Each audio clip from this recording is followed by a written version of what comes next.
Standard function 2, still looking at the properties of function, but we're looking at the last learning target 4, which is I can plot a line on a coordinate grid based on an equation written in slope-intercept form. So your verb on this one is to be able to plot. So we're going to physically put an equation now on the coordinate grid. So here are your 5 steps, in particular to graph the equation y equals negative 2x plus 8, but you can use these 5 steps to graph anything. So first of all, you need to make sure your equation is in the form y equals mx plus b. So if we look at our equation here, we're going to start with y equals m. So there's your value of m. X is your variable, plus b is your y-intercept. So y equals mx plus b, it is already in that form, so we don't have to worry about that. So step 1 done. Step 2, plot the b value on the y-axis. So if we look above here, the b value is 8 right here, which means so b is equivalent to 8. So we're going to come down here and plot that b value on the, notice I said y-axis because it's the y-intercept. So as we look down here, and we're just going to assume this is going by ones, so going up to 8. So there's 1, 2, 3, 4, 5, 6, 7, and 8. So there is the point 0.08, which is the y-intercept of this problem. Number 3, we're going to convert the m, which is known as the slope. So remember, this is slope for m, and b is your y-intercept. So slope is m into a fraction. So if we look up here, the slope is negative 2. So if your slope is negative 2, we're going to put it into a fraction, which means we're going to make it look like rise over run, or those of you that like the change of the y over the change of the x. So negative 2 is what our goal is here. So to make that look like a fraction, we can go negative 2 over 1, or we can do any equivalent fraction to that. So we could put negative 4 over 2, because that reduces to 2. Or we can put negative 6 over 3, because that goes down to or reduces to negative 2. I'm just going to use the unit rate because that's normally what people use. So it says convert it to a fraction, which we have done. The last one is we're going to start extending the line from B using this slope. So remember, this is the rise. So the rise is negative 2. So if the rise is negative 2, that means we're not going to go up, but we're going to go down 2. And then your run is on the x-axis, or that change of the x is 1, and we always go to the right. So that is 1. So down 2 over 1. So that's how we're going to extend our line from B.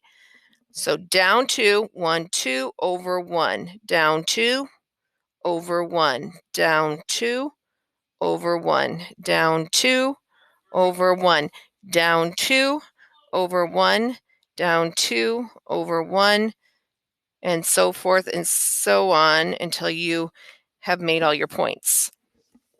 The last step is to continue extending the line, because the line, of course, continues in both directions, by using a ruler. So instead of going down 2 over 1 infinite amount of times, you're just going to use a ruler to connect all these points.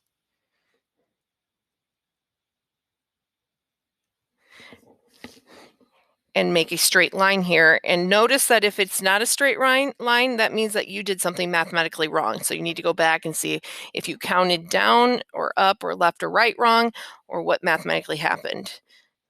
So there is extending the line using a ruler, and that is all it takes to plot a line on a coordinate grid based on its equation written in slope-intercept form. Examples here. So if we look at this first example, so we're going to first make sure it's in y equals mx plus b format. So when we look at this, we have y equals mx plus b.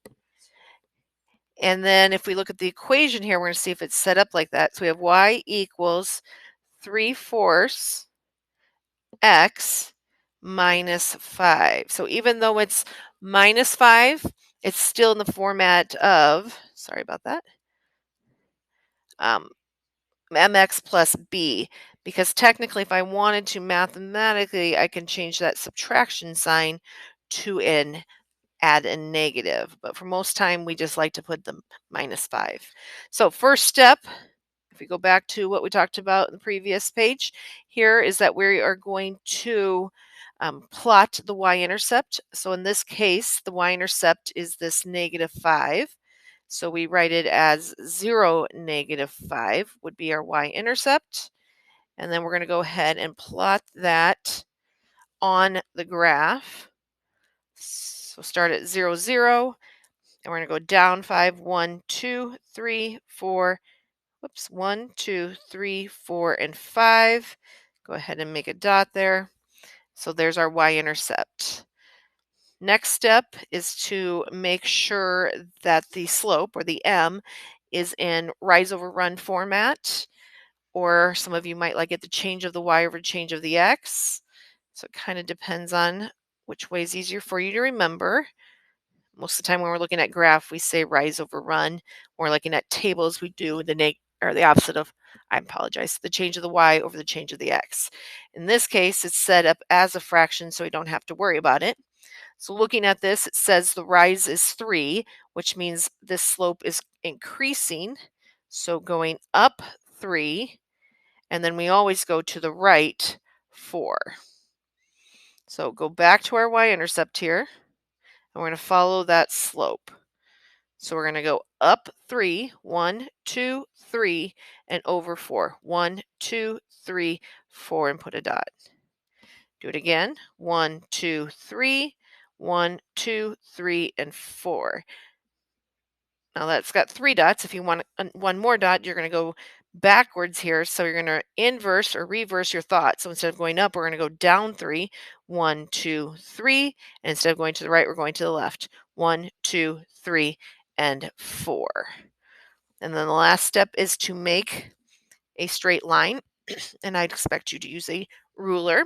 So grab those rulers, line them up, and then you're going to go ahead and draw a straight line all the way through, making sure you put arrows at the end, because this is a line, not a line segment, because this line could go on forever, because we could go up 3 and over to the right 4 for infinity.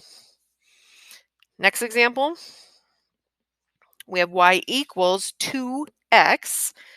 So if we look at that formula or format we've been working with, y equals mx plus b. I got y equals 2x, and we're missing a b. So mathematically, if we think about this, what is the only value we could put in for that b that would still mathematically be true, and that value is 0. So now that we have it set up in the form of y equals mx plus b, we know that my y-intercept is 0, 0. So it starts here at the origin. So go ahead and make the point at the origin. Looking at the slope now. And so if I look at my slope, which is my m, which is 2, if we want it to look like rise over run, or those of you like the change of the y over change of the x, doesn't bother me to which one you like to write it down. It says 2, so the easiest one is to do 2 over 1, because that reduces to the value of 2. You could, if you want to get fancy here, we could go 4 over 2, because 4 divided by 2 is 2. So any combination of a rise and run that would reduce down to 2. I'll just use what most people do, is just the normal unit rate here of 2 over 1. So that means we're going up. I'll erase this here. That means we're going up 2. And that means we're going to the right 1. And you always go to the right. You also notice that this is, I'll take that out. This is a positive slope, so your slope should be going up when you do this. So 1, 2 is your rise, 1 is your run. Make a dot, do it again. 1, 2 is your rise, 1 is your run. 1, 2, 1. 1, 2, 1.